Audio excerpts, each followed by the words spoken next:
നമസ്കാരം. എന്തുണ്ട് വിശേഷം? എല്ലാവർക്കും സുഖം തന്നെയല്ലേ? ഞാനിന്ന് വന്നിരിക്കുന്നത് നമ്മുടെ നാടൻ ചിക്കൻ കറി ആയിട്ടാണ്. വളരെ സ്പൈസി ആയിട്ടുള്ള റെസിപ്പിയാണ്. ഇപ്പൊ കുറച്ച് ബാച്ചിലേഴ്സ് കുട്ടികൾ എന്നോട് ചോദിച്ചിട്ടുണ്ടായിരുന്നു ഇതിന്റെ റെസിപ്പി. അപ്പൊ നമുക്ക് വേഗം തന്നെ പോയി ചിക്കൻ കറി ഉണ്ടാക്കിയിട്ട് ചപ്പാത്തിയുടെ കൂടെയാ, പൊറോട്ടയുടെ കൂടെയാ, പത്തിരിയുടെ കൂടെ എന്താന്ന് വെച്ചാൽ നമുക്ക് കഴിക്കാം. ഓക്കെ, അപ്പൊ നമുക്ക് നമ്മുടെ ചിക്കൻ കറി, നാടൻ ചിക്കൻ കറി ഉണ്ടാക്കാൻ തുടങ്ങാം. അതിന് വേണ്ടി ഇങ്ങോട്ട് ഒരു അടികട്ടിയുള്ള വലിയൊരു പാത്രം വെക്കുക. അതിലോട്ട് നമുക്ക് വെളിച്ചെണ്ണ ഒഴിച്ചു കൊടുക്കാം. 2-3 ടേബിൾ സ്പൂൺ വെളിച്ചെണ്ണ ഒഴിക്കുക. നന്നായി ചൂടാവട്ടെ. അപ്പോൾ നമ്മളെ വെളിച്ചെണ്ണ ചൂടായിട്ടുണ്ട്. നമുക്ക് അതിലോട്ട് കറിവേപ്പില ഇട്ട് കൊടുക്കാം, വഴറ്റി കൊടുക്കാം. പിന്നെ അതിലോട്ട് എന്താ ഇടേണ്ടതെന്ന് വെച്ച് കഴിഞ്ഞാൽ ഒരു 5 അല്ലി വെളുത്തുള്ളി, ഒരു വലിയ കഷ്ണം ഇഞ്ചി, 1.5 ടേബിൾ സ്പൂൺ കുരുമുളക്, 1/2 ടീസ്പൂൺ പെരിഞ്ജീരകം. ഇതെല്ലാം കൂടി നന്നായിട്ട് ചതച്ചെടുക്കും, അല്ലെങ്കിൽ മിക്സിയുടെ ചെറിയ ജാറിൽ ഒന്ന് അരച്ചെടുത്താൽ മതി. ഇതിപ്പോൾ ഞാൻ ഒന്ന് അരച്ചെടുത്തിരിക്കുക ചെയ്യുന്നത്, കാരണം കുട്ടികൾക്ക് ഇഞ്ചിയുടെ നാരൊക്കെ വായിൽ തടയുമെന്ന് പറഞ്ഞിട്ട് അവർക്ക് ഇഷ്ടമില്ല. അപ്പോൾ അതുകൊണ്ട് ഞാനിതൊന്ന് അരച്ചെടുത്തതാണിത്. അപ്പം ഇതും കൂടി ഇതിൻ്റെ പച്ചമണം മാറുന്ന വരെ ഒന്ന് വഴറ്റി കൊടുക്കാം. ഇത് ഇടുമ്പോൾ തന്നെ നല്ലൊരു മണം വരും. ഇത് എൻ്റെ അമ്മ പണ്ട് തൊട്ടേ ഈ റെസിപ്പിയാണ് ചെയ്യാറ്.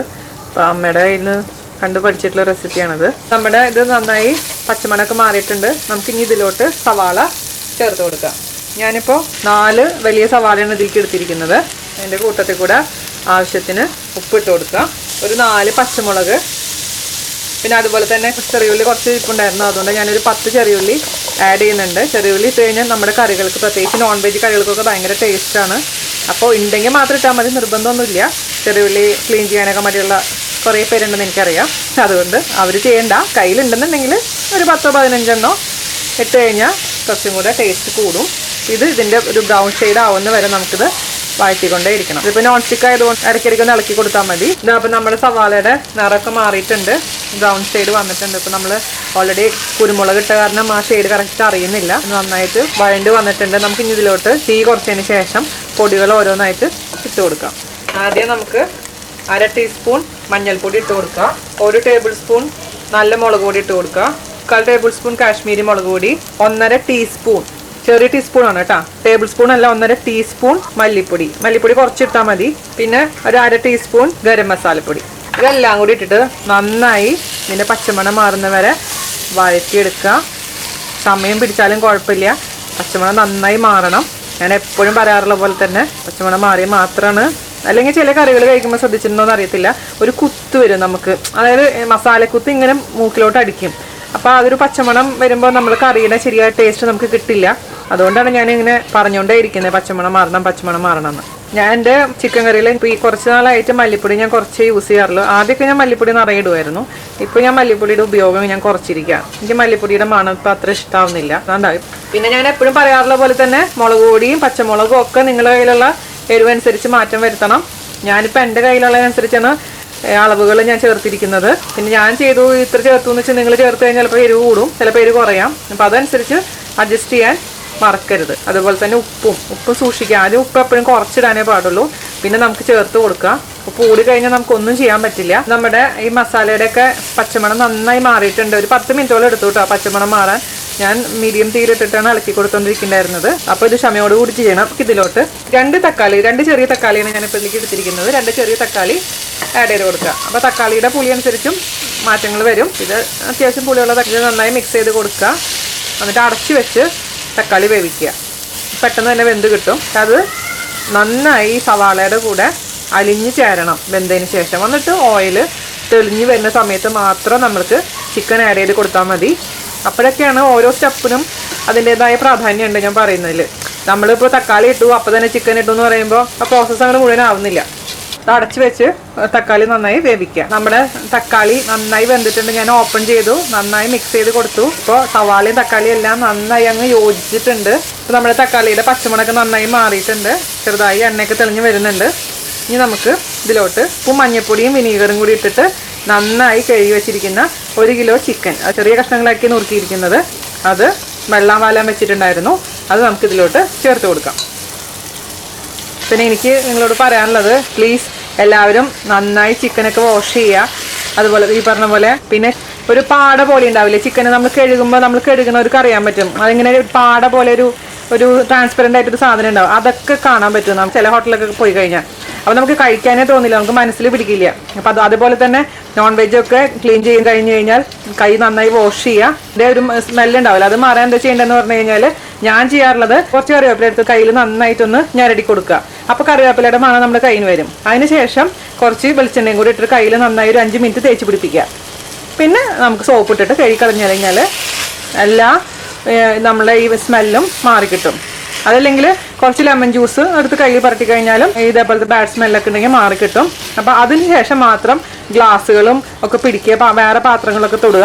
അല്ലാന്ന് വെച്ചിട്ടുണ്ടെങ്കിൽ ആ ഗ്ലാസ്സിനും ആ പാത്രങ്ങൾക്കൊക്കെ ഭയങ്കര ഒരു ബാഡ് സ്മെല്ലായിരിക്കും.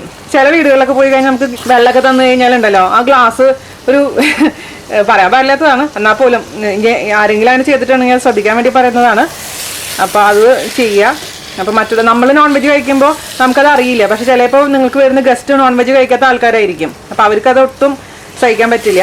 ഞാൻ പുറത്ത് പോയി കഴിഞ്ഞാൽ നോൺ വെജ് കഴിക്കാറില്ല, വളരെ റെയറായിട്ട് മാത്രം കഴിക്കാറുള്ളൂ. അപ്പോൾ മറ്റുള്ളവർക്കുള്ള ബുദ്ധിമുട്ട് മനസ്സിലാക്കിയിട്ട് ഇതൊക്കെ ഈ ചെറിയ ചെറിയ കാര്യങ്ങളൊക്കെ ശ്രദ്ധിച്ചു കഴിഞ്ഞാൽ നല്ലതായിരിക്കും. അപ്പോൾ ചിലവർ ആലോചിച്ച് ചേച്ചി ആരും ഇതൊക്കെ പറഞ്ഞു തരുമെന്ന്, പക്ഷേ ഞാൻ എൻ്റെ അനിയത്തിമാർക്കും അനിയന്മാർക്കൊക്കെ ഞാൻ പറഞ്ഞു തരുന്നതാണ് എനിക്ക് തോന്നിയിട്ടുള്ള കാര്യങ്ങൾ. അപ്പം ഇനി ഇത് അടച്ചു വെച്ചിട്ട് മീഡിയം തീയിൽ കിടന്ന് വെന്തോട്ടെ. അപ്പം ഇതിൽ ഞാനിപ്പോൾ തൽക്കാലം വെള്ളമൊന്നും ഒഴിക്കുന്നില്ല, കാരണം ചിക്കനിൽ തന്നെ ഇഷ്ടം പോലെ വെള്ളമുണ്ട്. അപ്പോൾ ആ ചിക്കൻ്റെ വെള്ളത്തിൽ തന്നെ ഇത് വെന്ത് വരികയാണെങ്കിൽ കുറച്ചും കൂടെ ടേസ്റ്റി ആയിരിക്കും. അപ്പോൾ ഈ സംഭവം നമ്മളിപ്പോൾ ഞാൻ ദുബായിലാണ്, അപ്പോൾ ഇവിടെ കിട്ടുന്ന ചിക്കൻ നല്ല ടെൻഡറാണ്. അതേസമയം നാട്ടിലൊക്കെ കിട്ടുന്ന ചിക്കൻ എൻ്റെ ഫ്രണ്ടൊക്കെ പറഞ്ഞ പോലെ ഭയങ്കര റബ്ബറി ആണ്, ഒരു ചകിരിനാല് പോലത്തെ ചിക്കനൊക്കെയാണ് പറയുന്നത്. അപ്പോൾ അങ്ങനത്തെ ആൾക്കാർ എന്താ വെച്ചാൽ ഇത് ഇങ്ങനെ ചെയ്തിട്ട് ഒരു കുക്കറിലോട്ട് ഇട്ടതിന് ശേഷം മീഡിയം തീയിൽ വെച്ച് 1-2 വിസിൽ വേവിച്ചെടുത്താൽ മതി. അപ്പോൾ നന്നായി വെന്ത് കിട്ടും. ഞാനിപ്പോൾ ഇവിടെ കുക്കറൊന്നും എടുക്കണില്ല, സാധാരണ പോലെ തന്നെ ഇതിൽ അടച്ച് വേവിക്കാൻ പോകും. ഇടയ്ക്കൊന്ന് ഇളക്കി കൊടുത്താൽ മതിയാവും, ഇതിലത്തെ വെള്ളം വരട്ടെ. അപ്പം ഞാൻ ഇളക്കി കൊടുക്കുന്നുണ്ട്. ഇപ്പോൾ ഇത് നോൺ സ്റ്റിക്ക് ആയതുകൊണ്ട് അടി പിടിക്കില്ല, എന്നാൽ പോലും ജസ്റ്റ് ഒന്ന് ഇളക്കി കൊടുക്കുക. വെള്ളം വന്നു തുടങ്ങിയിട്ടുണ്ട്. അപ്പോൾ അതുപോലെ തന്നെ ഇതിപ്പോൾ ഞാൻ അടച്ച് വെച്ച് കുറച്ചും കൂടെ വേവിക്കാനുണ്ട്. അതുപോലെ തന്നെ നമ്മുടെ സിങ്കിലൊക്കെ ഉളുമ്പ് മണ്ണ് ഉണ്ടെങ്കിൽ, ബാഡ് സ്മെല്ല് ഉണ്ടെങ്കിൽ അതിൽ കുറച്ച് വിനീഗറും അല്ലാന്ന് വെച്ച് കഴിഞ്ഞാൽ ചെറുനാരങ്ങ നീരും വെച്ചും കണ്ടൊന്ന് കഴുകി കൊടുത്താൽ മതി. അപ്പോൾ സിങ്ക് നല്ല ക്ലിയർ ആയി കിട്ടും, ബാഡ് സ്മെല്ലൊക്കെ മാറി കിട്ടും. നമ്മുടെ ചിക്കൻ കറി ഇതാ ഏകദേശമൊക്കെ ആയിട്ടുണ്ട്. പക്ഷെ എന്നാലും ഞാൻ ഇതിലിപ്പോൾ വെള്ളമൊക്കെ വന്ന് നന്നായി ചിക്കനൊക്കെ വെന്തിട്ടുണ്ട്. അപ്പോൾ നമുക്കൊരു കുറച്ചും കൂടി ചൂടുവെള്ളം, എപ്പോഴും ഇങ്ങനത്തെ സംഭവത്തിൽ ചൂടുവെള്ളം ഒഴിച്ചു കൊടുക്കാൻ ശ്രദ്ധിക്കുക, പച്ചവെള്ളം ഒഴിക്കരുത്. അപ്പോൾ ഈ ചിക്കൻ കറിയുടെ ടേസ്റ്റ് അങ്ങനെ മാറിപ്പോകും. അപ്പോൾ നമ്മുടെ ചിക്കൻ കറിക്ക് വെള്ളം ചുവ വരും. അതുകൊണ്ട് നമ്മൾ ഇങ്ങനെയൊക്കെ വെള്ളം കുറവ് തോന്നുകയാണെങ്കിൽ ചൂടുവെള്ളം എപ്പോഴും ആഡ് ചെയ്യാൻ പ്രത്യേകിച്ച് ശ്രദ്ധിക്കുക.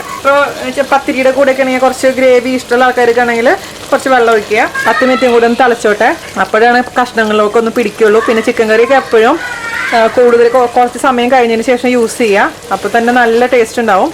അപ്പോൾ ഇതിൻ്റെ ഉപ്പും പുളിയൊക്കെ ഞാനൊന്ന് നോക്കട്ടെ. കൂടുതൽ വെള്ളം വേണമെന്നുണ്ടെങ്കിൽ കൂടുതൽ ആഡ് ചെയ്യാം കേട്ടോ. വെള്ളം അത് നിങ്ങളുടെ ഇഷ്ടത്തിനനുസരിച്ച് ചേർക്കാം. അടിപൊളിയുണ്ട്. നമുക്കിനി ഇതിലോട്ട് 1/2 ടീസ്പൂൺ കൂടെ ഗരം മസാല അങ്ങ് ചേർത്ത് കൊടുക്കാം. അപ്പോൾ ഞാൻ ഗരം മസാലയിൽ പട്ട, ഏലക്ക, കരയാമ്പൂ, പിന്നെ പെരുംജീരകം ഇതാണ് എടുത്തിരിക്കുന്നത്. ഇതെല്ലാം കൂടി ചേർത്തിട്ടുള്ള ഗരം മസാലയാണ്, വീട്ടിൽ തന്നെ പൊടിച്ചതാണ്. അപ്പോൾ നല്ല മണം വരുന്നുണ്ട് നമ്മുടെ ചിക്കൻ കറിക്ക്. ഇനി നമുക്ക് 5 മിനിറ്റ് കൊണ്ട് തിളച്ച് കഴിഞ്ഞിട്ടുണ്ടെങ്കിൽ നല്ലോണം എണ്ണ മുകളിൽ തെളിയാൻ തുടങ്ങും. മുകളിൽ എണ്ണ തെളിഞ്ഞ് കഴിഞ്ഞ് കഴിഞ്ഞാൽ നമ്മുടെ ചിക്കൻ കറി റെഡി ചെയ്യുന്നതാണ് അതിൻ്റെ മീനി. ഇതാ നമ്മുടെ ചിക്കൻ കറിയിൽ എണ്ണയൊക്കെ തെളിഞ്ഞ് വന്നിട്ടുണ്ട്. അപ്പോൾ ഇത് കറിയായിട്ട് വേണമെന്നുണ്ടെങ്കിൽ ഇത്രയും വെള്ളം വേണം. കറിയല്ല, കുറച്ചൊരു പരണ്ടിരിക്കുന്ന പരുവാണെങ്കിൽ ഈ വെള്ളം മുഴുവനും അല്ലെങ്കിൽ വെള്ളം ഒഴിക്കാണ്ട് ആ ചിക്കനിൽ നിന്നുള്ള വെള്ളത്തിൽ തന്നെ ഒന്ന് റോസ്റ്റ് ആക്കി എടുക്കാം, അല്ലെങ്കിൽ ആ ഒരു പരുവത്തിൽ തന്നെ പരണ്ടിരിക്കുന്ന പരുവത്തിൽ തന്നെ യൂസ് ചെയ്യാം. അപ്പോൾ എന്താണെന്ന് വെച്ചാൽ നിങ്ങൾ ഇഷ്ടം പോലെ ചെയ്യാം. ആയിട്ട് നമുക്ക് എന്താ ചെയ്യേണ്ടതെന്ന് വെച്ച് കഴിഞ്ഞാൽ ഇപ്പോൾ അതിൻ്റെ ടേസ്റ്റൊക്കെ നോക്കിയപ്പോൾ എല്ലാം ഉണ്ട്. ഇതിലോട്ടൊരു 2 പച്ചമുളക് അതിൻ്റെ സ്ലാൻഡിങ് ആയിട്ട് കട്ട് ചെയ്തിട്ടുള്ള പച്ചമുളക് ഇട്ട് കൊടുക്കുക. അതുപോലെ തന്നെ ഞാൻ എന്താ ചെയ്തതെന്ന് വെച്ചാൽ തക്കാളി ഉണ്ടല്ലോ, ഒരു തക്കാളിയുടെ ഉള്ളിലത്തെ കുരുവെല്ലാം കളഞ്ഞതിന് ശേഷം ഒന്ന് ചെറിയ പീസസ് ആക്കി ഇടാം. ചെറുതായിട്ട് വെന്ത് തക്കാളി ഒന്ന് കടിക്കാൻ കിട്ടുമ്പോൾ നല്ല ടേസ്റ്റാണ് അതിന്. പിന്നെ അതുപോലെ തന്നെ നിറയെ കറിവേപ്പില കൂടെ ഇട്ട് കൊടുക്കുക. അപ്പോൾ നമ്മുടെ നാടൻ ചിക്കൻ കറി റെഡിയാണ്. എന്തൊരു നല്ല മണം, കറിവേപ്പിലയും പച്ചമുളകും തക്കാളി എല്ലാം കൂടി ഇങ്ങോട്ട് പോയപ്പോൾ.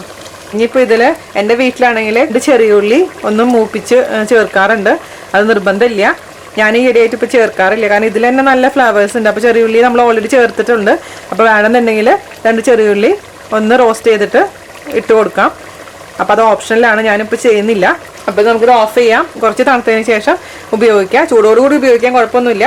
തണുത്ത് കഴിഞ്ഞാൽ ഞാൻ പറഞ്ഞ പോലെ തന്നെ കഷ്ണങ്ങളിലോട്ടൊക്കെ നന്നായി ഒന്ന് പിടിക്കുള്ളൂ, ഇതിൻ്റെ മസാലയും ഒക്കെ. അപ്പോൾ ഇഷ്ടപ്പെട്ടില്ല എല്ലാവർക്കും. അപ്പോൾ തൽക്കാലം ഞാനത് ഓഫ് ചെയ്ത് അടച്ചു വയ്ക്കാം. അപ്പം അതിന് കോമ്പിനേഷനായിട്ട് ഞാൻ നൈസ് പത്തിരി ഉണ്ടാക്കിയിരിക്കുന്നത്. നാളികേരപ്പാലിൽ മുക്കി വെച്ച നൈസ് പത്തിരിയും ചിക്കൻ കറിയും ഭയങ്കര നല്ല കോമ്പിനേഷനാണ്. അപ്പോൾ എല്ലാവരും ട്രൈ ചെയ്യാൻ മറക്കരുത് കേട്ടോ.